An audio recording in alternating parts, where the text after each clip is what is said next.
wet ingredients to mix into the dry. We're going to do that now. Sweat an onion and 2 cloves of garlic until softened.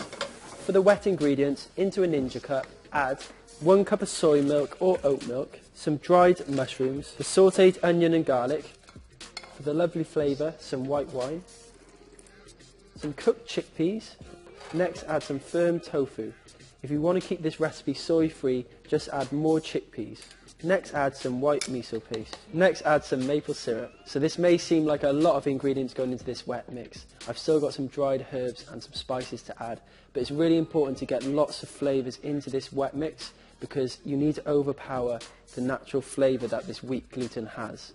And obviously we need to make this rich and as powerful and as bold and flavoursome as possible. Next, add some dried tarragon, thyme, rosemary, sage, a pinch of cayenne pepper and some seasoning.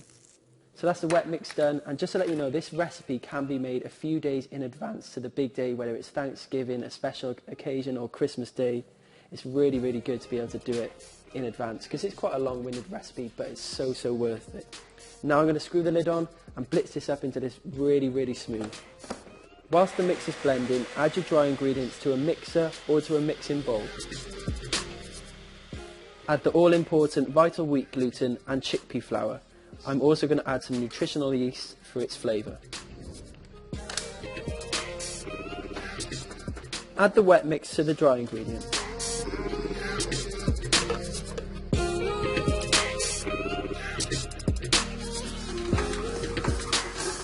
So guys, this is the most important part of the recipe. If you've never worked with wheat gluten or seitan before, that's what it's also called, by the way.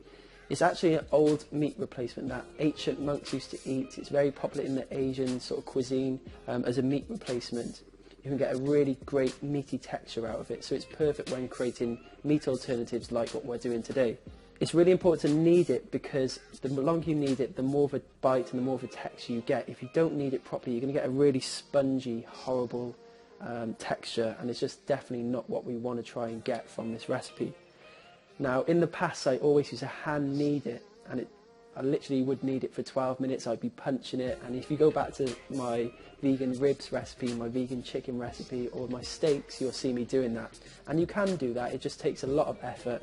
I since upgraded and got a mixer, and I knead it for the same amount of time in the mixer for 12 minutes. You will see me bashing it after with a rolling pin, but make sure you knead it for at least 12 minutes, and if you're doing it by hand, knead it really firm, okay? It's not like kneading bread dough. You need to punch it, you need to really get your back into it, okay? But I recommend getting a mixer if you're going to be making seitan regularly, because once you've had it once, you really enjoy making it, and the results you get from it is incredible. So if you're going to make it often, get a mixer.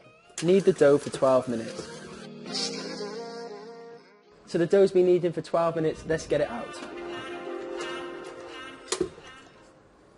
So it's now time to transfer the dough to a clean work surface and just knead it with your hand just for a couple of minutes. And that's just because I did it in the mixer, it sort of breaks up into pieces, so you just want to knead it together into one nice ball of dough. And I know it doesn't look amazing right now, but it's going to be emphatic, a new word I'm adding to my vocabulary. Knead the dough for a couple of minutes to bring it together, then stretch it into a rectangular shape. I'll use a rolling pin and my hands to get it into that shape.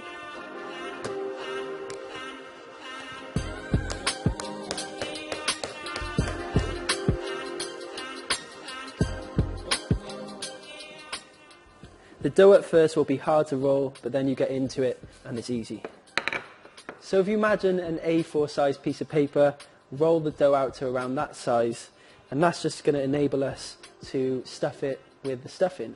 Now I've got some of my pre-made stuff in it, and this recipe is in my book as well.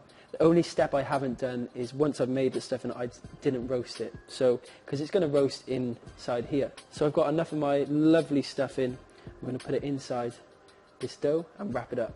Spoon a generous amount of the stuffing into the centre of the dough.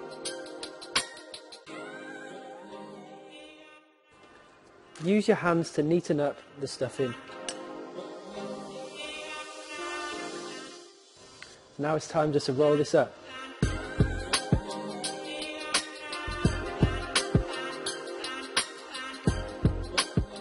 Roll the dough up and tuck in the sides. Next up, sprinkle some dried herbs and spices on your work surface and roll the dough in it.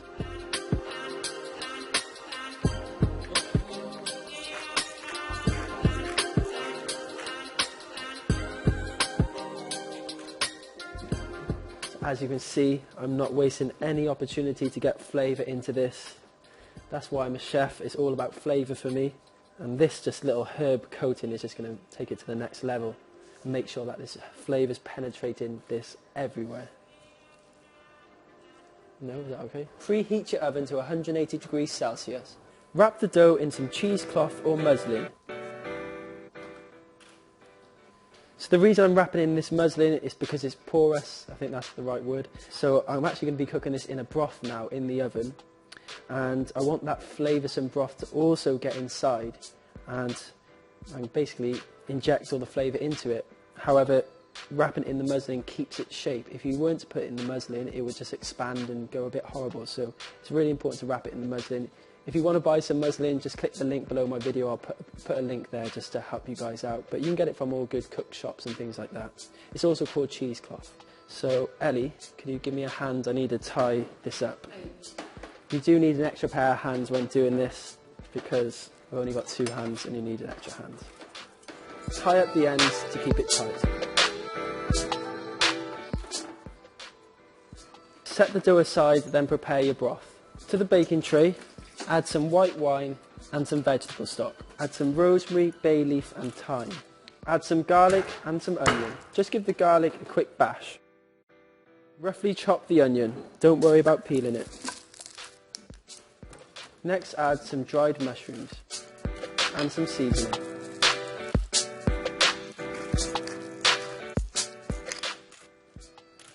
So I'm just going to get the rest of these herbs that are lying around on the table. So you need to make sure that you're filling the tray high enough with liquid. I recommend filling it up around halfway up the side of the dough. So I'm just going to add a bit more liquid. So to lock in the flavour, I'm going to cover over the tray with some foil, then get it in my oven set at 180 degrees Celsius for 2 hours. Halfway through cooking, I'm going to flip it over and give it the extra hour.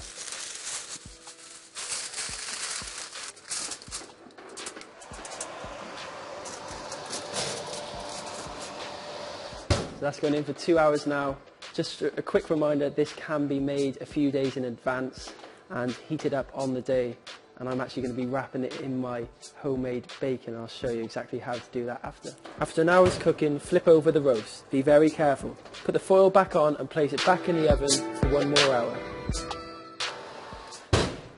Wow, the smells in this place right now are literally incredible. It smells like Christmas. It's incredible, literally.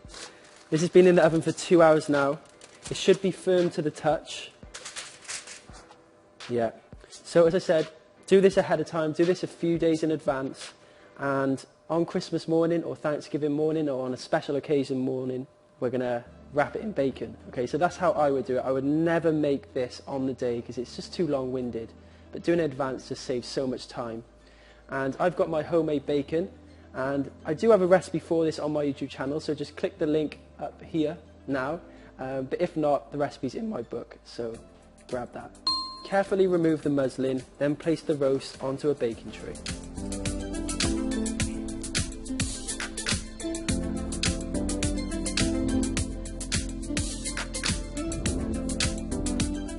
Guess what? This recipe gets even better. This leftover broth makes the most amazing gravy. So I'm going to get this into a saucepan behind me and reduce it down.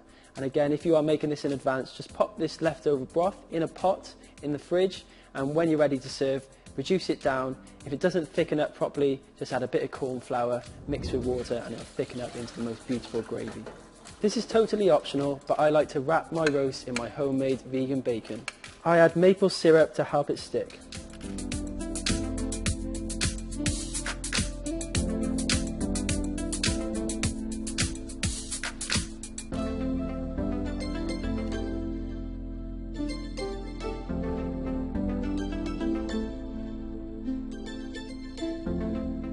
I'm going to add some fresh sage as well.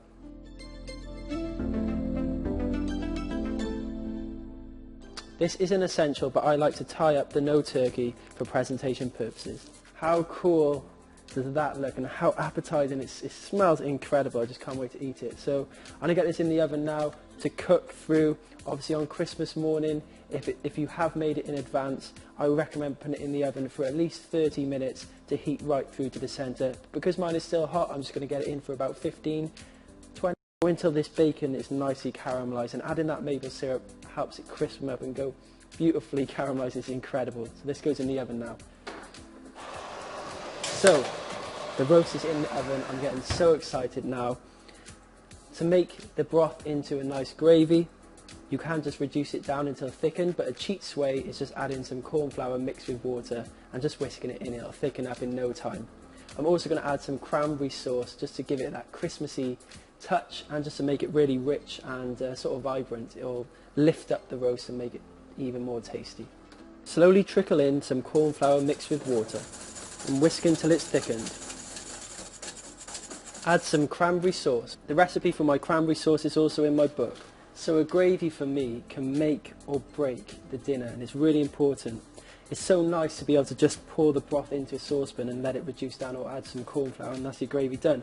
But it's really important to taste it, make sure it's got enough seasoning in it, make sure it's sweet, it's got enough savoury notes, and just make sure it's tasty. So let's give it a check. Oh wow, that is really, really good. The only thing I'm not quite happy with is the colour of it. Now it will look nice on the plate, but I'm just going to add a touch of balsamic vinegar. That's going to add some nice flavour in, but it's also going to add a nice colour too. Gusto. Oh wow. Mamma mia.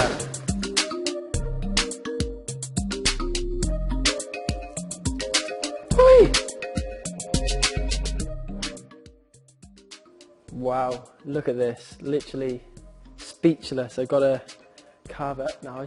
I'm so excited, it's smelling so incredible. Honestly, this recipe is so worth the effort. Making it advanced saves you so much time. I've said that so many times now, but it's very important to do that. I don't want you doing this on the morning of the special occasion. Do it a few days in advance. Really makes a difference wrapping it in the bacon as well, but if you don't wrap it in the bacon, it's still just as good.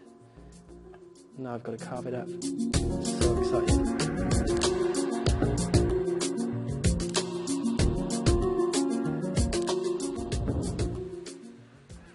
Already, just after one slice, you can see the stuffing inside, and that just excites me so much. I can't believe, if you serve that to any non-vegans, they'll be so impressed and they won't miss meat. And this is why I do recipes like this, because I want less people eating meat, of course, and something like this is an amazing alternative. And on Christmas Day, go all out and do this. It's so important, I think. It's just, let's have a peaceful Christmas and have no animals on the dinner table. I'm going to cut this up and give it a taste.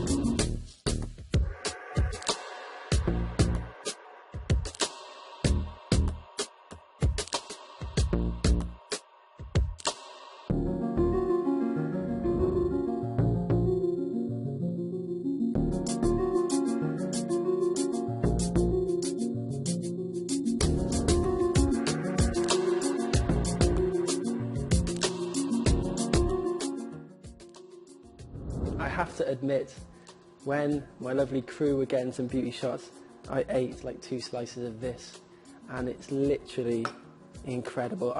I'm so happy with myself that I came up with this recipe. I really want you guys to try this recipe. It's incredible. Obviously it's in my book, and you can get it just by clicking the link below, or you can enter the giveaway competition just by liking, sharing and commenting on this video a Christmas tree. Make sure you subscribe, and also comment a Christmas tree on my last Instagram post, which is a picture of this dish. I hope that makes sense to you. Thank you so much for your support. I hope those of you that are celebrating Thanksgiving enjoy it, and I'll see you next week for another Christmas inspired recipe. I know it's a bit early on, but I've got so many amazing recipes from this book that I want to share with you on YouTube, and I think you're going to enjoy them. So thanks so much for the support. I'll see you next week at 6 p.m.